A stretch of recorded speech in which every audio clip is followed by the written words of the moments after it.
The one. Emotional mistake.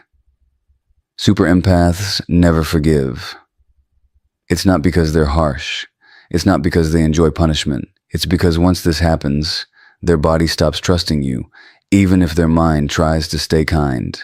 And what makes it so confusing is that the mistake often sounds reasonable. It can sound mature. It can sound like clarifying. It can even sound like love. In a moment, I'm going to name the exact mistake, but listen closely for the part most people miss. It's rarely the hurtful action itself. It's what happens right after the empath finally tells the truth about how it felt. That's the point where trust either deepens or breaks. And halfway through, I'll give you a simple test you can use today that reveals whether someone's empathy is safe or strategic, without accusing them and without turning the conversation into a fight. Super empaths aren't just nice people. They are high perception people.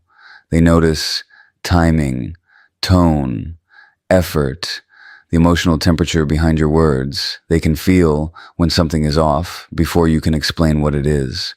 That's why being close to them can feel intense in the best way.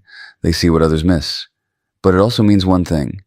When you damage trust, you don't just damage a relationship. You damage the place inside them that decides whether closeness is safe. Here's the one emotional mistake they rarely forgive: invalidating their reality after they show you vulnerability, not disagreeing with them, not having a different perspective, invalidating what they felt, what they experienced, and what their nervous system recognized as true. It often comes out as these sentences: "That's not what happened. You're too sensitive.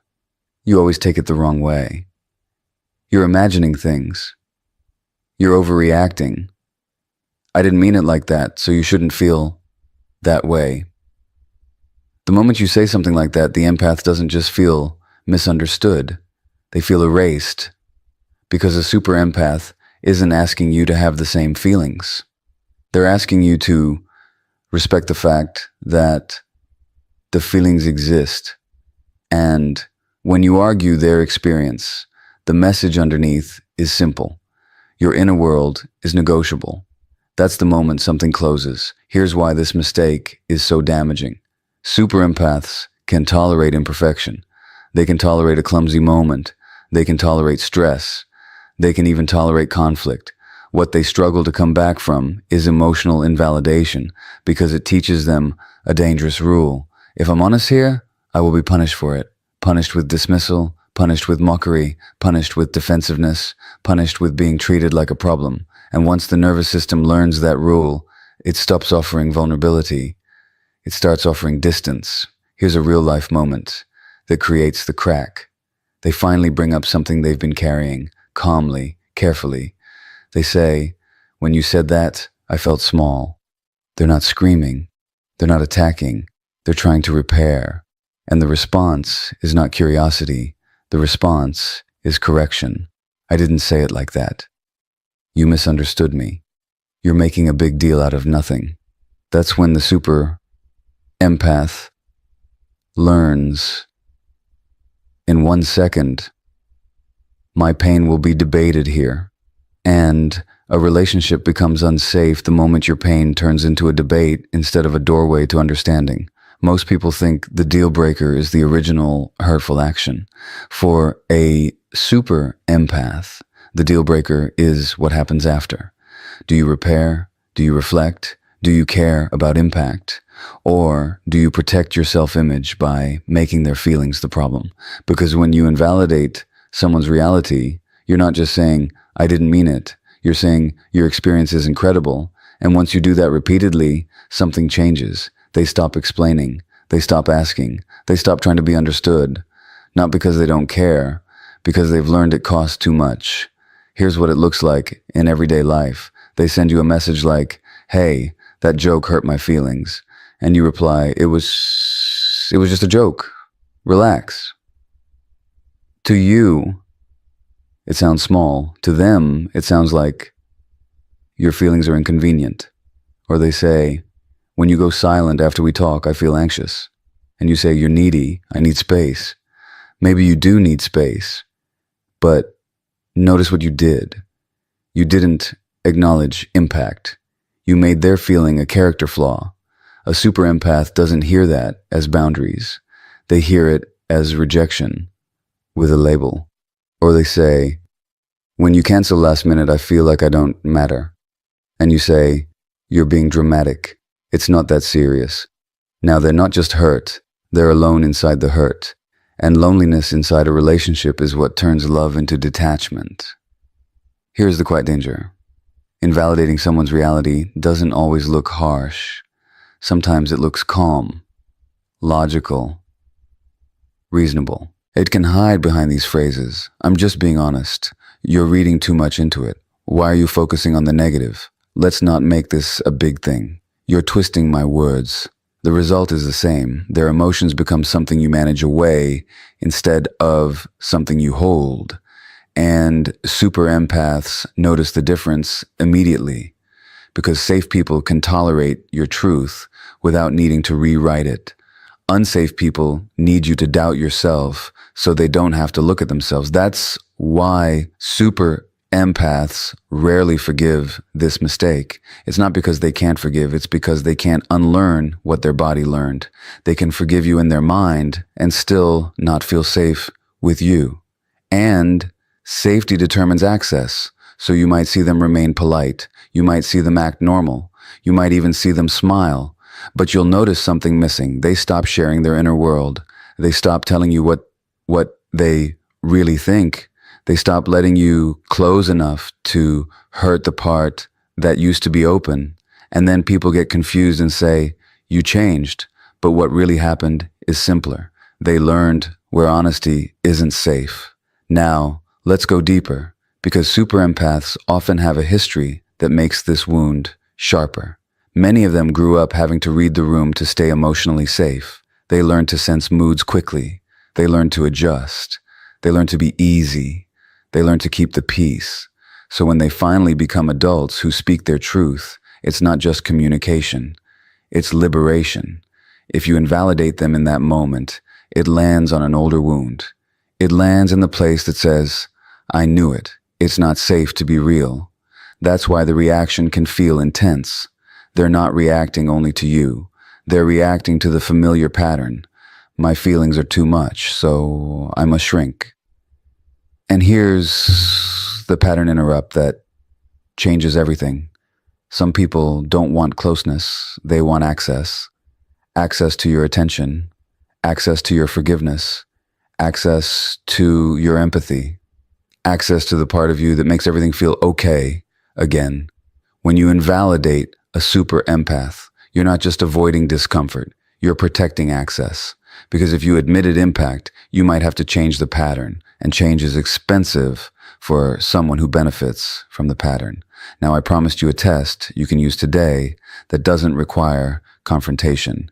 Here it is, and it doubles as your action step. The next time you share a feeling with someone, use one calm sentence. I'm not asking you to agree with me. I'm asking you to acknowledge what it felt like for me. Then stop talking. Watch what happens. A safe person may still disagree with details, but they can validate your experience. They might say, I hear you. I can see how that would feel hurtful. They might say, Wicca, that makes sense. I didn't realize it landed that way. They might say, I'm sorry. I don't want you to feel alone with that. An unsafe person usually does one of four things. They correct you. No, that's not what happened. They diagnose you. This is your trauma talking. They dismiss you. You're too sensitive. They punish you. Withdrawal, coldness, silence, sarcasm. That one sentence reveals whether empathy is real or performative. Because safe people can tolerate impact without panicking about blame. Unsafe people need to erase impact to keep their self-image clean. Now let's address the hardest part. What if you're the one who made this mistake? What if you genuinely didn't mean to hurt them? Intent matters morally. Impact matters relationally. If you want to repair with a super empath, you can't start by defending your intent. You have to start by holding their reality. There's a simple repair sequence that works when anything can work. First, name the impact. I can see that hurt you. Second, take responsibility for the effect. I'm sorry, I made you feel alone with that. Third, invite clarity. Help me understand what part landed the hardest. Fourth, change the pattern. Here's what I'll do differently next time. Notice what's missing. No courtroom, no but, no you misunderstood, no I didn't mean it. Because the moment you add but, the empath hears, your feelings are about to be minimized again. Here's a micro moment that separates safe from unsafe. They say, when you joked about that, I felt embarrassed. Unsafe response. I was kidding. You need to loosen up. Safe response. I'm sorry. I didn't realize it hit you that way. I don't want to embarrass you. I'll stop. One creates safety. One creates distance. If you want a super empath to stay open, your job is not to be perfect. Your job is to be accountable without turning their feelings into a problem. Now, if you're the super empath listening, I want you to hear something that will save you years. You are not unforgiving. You are allergic to emotional erasure. You can handle mistakes. What you can't handle is the pattern where your reality gets rewritten so someone else doesn't have to feel discomfort. And here's the truth that can sting, but it's freeing. Some people don't hurt you once. They hurt you and then insist you're wrong for feeling hurt. That second part is what breaks you, because it makes you doubt your own perception. It makes you start explaining more, apologizing more, softening more, shrinking more. And the moment you start shrinking to keep a relationship, you're already paying a price that love was never meant to demand. So if you want one boundary sentence that protects you immediately, use this. I'm open to talking, but I won't stay in conversations where my feelings are dismissed. That's not aggression. That's clarity. And clarity is the beginning of peace. Now let's tie it together fast so it sticks. The one emotional mistake super empaths rarely forgive is not conflict. It's invalidation. Not the hurt, the erasure, not the disagreement, the rewriting of their experience. Because once someone teaches your nervous system that honesty is unsafe, your nervous system stops offering honesty. It offers distance. And distance over time becomes permanent. If this video put language to something you've lived, subscribe, because the next video goes even deeper into the pattern behind this mistake. In the next video, I'm going to show you why super empaths often attract emotionally defensive people, the early signs you can spot before you get attached, and the simplest way to respond so you stay calm, keep your self-respect, and never have to argue for your reality again.